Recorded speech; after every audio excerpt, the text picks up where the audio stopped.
চট্টগ্রাম জেলার পটিয়া উপজেলার দুর্গম পাহাড়ি এলাকায় বিশেষ অভিযান চালিয়ে দুই অস্ত্রধারীকে গ্রেফতার করেছে জেলা গোয়েন্দা শাখা ডিবি পুলিশ। এ সময় তাদের দেওয়া তথ্যের ভিত্তিতে উদ্ধার করা হয়েছে 4টি আগ্নেয়াস্ত্র, বিপুল পরিমাণ দেশীয় অস্ত্র এবং 2টি মোবাইল ফোন। চট্টগ্রাম জেলা police super Mohammad Masud Alam BPM এর সার্বিক দিক নির্দেশনায় অবৈধ অস্ত্র উদ্ধার, সন্ত্রাস দমন ও জননিরাপত্তা নিশ্চিতকল্পে জেলা ডিবি পুলিশের একটি চৌকস দল গত 24 জুলাই দুপুরে পটিয়া থানাধীন কেলিশহর ইউনিয়নের দুর্গম পাহাড়ি এলাকায় এ বিশেষ অভিযান পরিচালনা করে। দুর্গম পাহাড়ি পথ, প্রতিকূল পরিবেশ এবং সম্ভাব্য সশস্ত্র প্রতিরোধের ঝুঁকি উপেক্ষা করে পরিচালিত এ অভিযানে ডিবি পুলিশের সদস্যরা সাহসিকতা ও পেশাদারিত্বের পরিচয় দিয়ে দুই অস্ত্রধারীকে গ্রেফতার করেন। গ্রেফতারকৃতরা হলেন মোহাম্মদ দেলোয়ার হোসেন এবং মোহাম্মদ মহসিন। উভয়ের বাড়ি পটিয়া উপজেলার কেলিশহর ইউনিয়নের ইন্নারপাড়া এলাকায়। পরে গ্রেফতারকৃতদের দেওয়া তথ্যের ভিত্তিতে বিকেলে ইন্নারপাড়া এলাকায় মোহাম্মদ দেলোয়ার হোসেনের বসত ঘরে অভিযান চালিয়ে খাটের নিচ থেকে 6টি কিরিচ, 5টি রামদা, 1টি দামাদা, 1টি লোহা কাটার এবং 2টি মোবাইল ফোন উদ্ধার করা হয়। এরপর একই ইউনিয়নের ছাতিভাঙ্গা আফসারের গাছবাগান এলাকায় তল্লাশি চালিয়ে মাটির নিচে ও গোপন স্থানে লুকিয়ে রাখা 2টি একনলা বন্দুক এবং 2টি দেশীয় তৈরি এলজি উদ্ধার করে পুলিশ।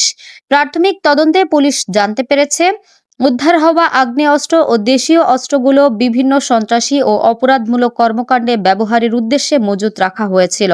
চট্টগ্রাম জেলা পুলিশ জানিয়েছে, অপরাধ, সন্ত্রাস এবং অবৈধ অস্ত্রের বিরুদ্ধে জিরো টলারেন্স নীতি অনুসরণ করে নিয়মিত বিশেষ অভিযান পরিচালনা করা হচ্ছে।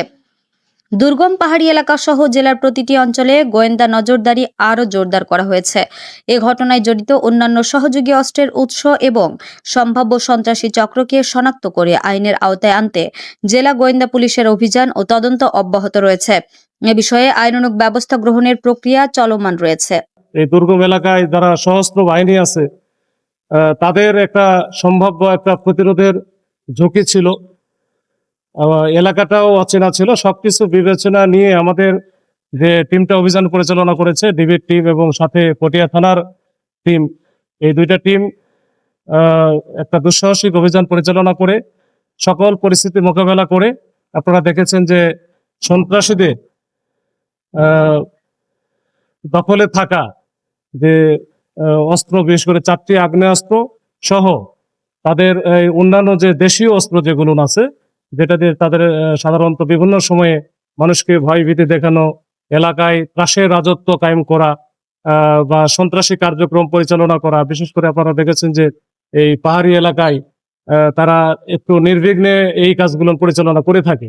তো সেইখান থেকে তাদের দখল থেকে আমাদের এই যে আপনাদের সামনে দেখতে পাচ্ছেন যে এগুলো আমরা উদ্ধার করেছি এবং সেই সাথে যে 2জন সন্ত্রাসী যারা এই ধরনের কার্যক্রমের সাথে নিয়মিত জড়িত বা সম্পৃক্ত আছে, তাদের 2জনকে, দেলোয়ার এবং মহসিন নামে 2জনকে আমরা গ্রেপ্তার করেছি। এটা মূলত কেলিশহর যে ইউনিয়নটা আছে পটিয়া উপজেলার, এই কেলিশহর ইউনিয়নের একেবারে প্রত্যন্ত এলাকা। এটা ওই যে স্থানীয়ভাবে ছাতিভাঙ্গা এলাকা, মানে ছাতিভাঙ্গা, এই ছাতিভাঙ্গা এলাকা বলে পরিচিত। এখানে আফসারের একটা বাগান আছে, এই বাগান থেকে মূলত এটা উদ্ধার করা হয়। তো আমাদের যে মেসেজটা হচ্ছে, এই চট্টগ্রামের দুর্গম এলাকার সুযোগ নিয়ে অনেক ছোট ছোট অনেক বাহিনী বা অনেক সন্ত্রাসী গোষ্ঠী গড়ে উঠেছিল। তারা তাদের কার্যক্রমগুলো পরিচালনা করে থাকে। আমরা আমাদের এই জেলা পুলিশের পক্ষ থেকে এই সকল রকমের সন্ত্রাসী কার্যক্রম, সকল রকমের এই গুন্ডামি, এগুলোর ব্যাপারে আমাদের যে জিরো টলারেন্স নীতি, সেইটারই ধারাবাহিকভাবে আমরা বজায় রেখেছি এবং ভবিষ্যতেও বজায় রাখবো। এবং কোনো সন্ত্রাসী বা কোনো রকম অপরাধী যে তাদের অপরাধ কার্যক্রম করে যে পার পাবে না, এইটা আমরা মোটামুটি নিশ্চয়তা দিতে পারি। এবং এটা হয়তোবা খুব আমাদের সূচনা মাত্র। এগুলো আমরা ভবিষ্যতে আপনারা দেখবেন যে আমরা আরো বড় বড় অভিযান পরিচালনা করব। আমাদের যারা গোয়েন্দা বাহিনী আছে বিভিন্ন দপ্তরের, আমাদের আইন শৃঙ্খলা বাহিনী যারা আছে কাজ করে, তাদের সাথে সবার সাথে আমরা সমন্বয় করে আমরা যারা এই ধরনের কার্যক্রমের সাথে জড়িত তাদেরকে আস্তে আস্তে আমরা আইনের আওতায় নিয়ে আসবো। HM Expert B500 CWR স্বাধীনতার সুবর্ণ জয়ন্তীতে নতুন বাংলাদেশ গড়ার প্রত্যয়। HM Steel।